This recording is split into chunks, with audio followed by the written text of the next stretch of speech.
Takže to moje ďalšie video, je to video denná rutina alebo ranná rutina a idem na to. Takže ako vidíte, tu nás spím a ja väčšinou stanem proste na čas. Možno to je divné, ale tak. A vždy, keď sa zobudím, tak rýchlo vypnem budík, aby toľko nepípal a pozriem sa aj na čas, aby som vedela, či som náhodou nezaspala.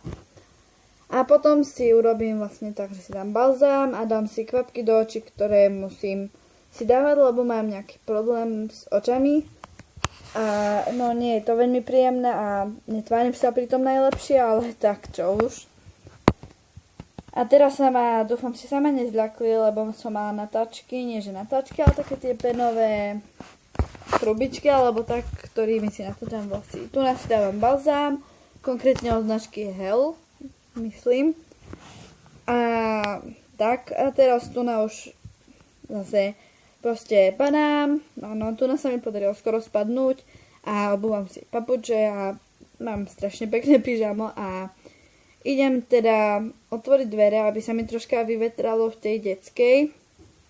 A keď ich otvorím, tak sa vlastne prezlečiem, čo už tu môžete vidieť, že som prezlečená a popostieram si posteť, že si tam dám vankúše, ešte si tam dávam potom deku, ale to som nenatočila. Tu mám moje raňajky, je to teda mandarinková, čokoládová usená kaša a moje 10. domáce musli a znovu čokoládová kaša. Je to strašne dobré. Ono to myslím bola banánová čokoládová. A je to strašne dobré, čiže no asi tak. A tu si dávam preč fóliu, pretože som mala dosť dlho strojček a aby sa mi tie zuby nevrátili späť do pôvodného stavu, tak musím nosiť fóliu. Tu som vám chcela ukázať, že musím niečo urobiť s tvárou a vlasmi, lebo asi takto ťažko pôjdem do školy.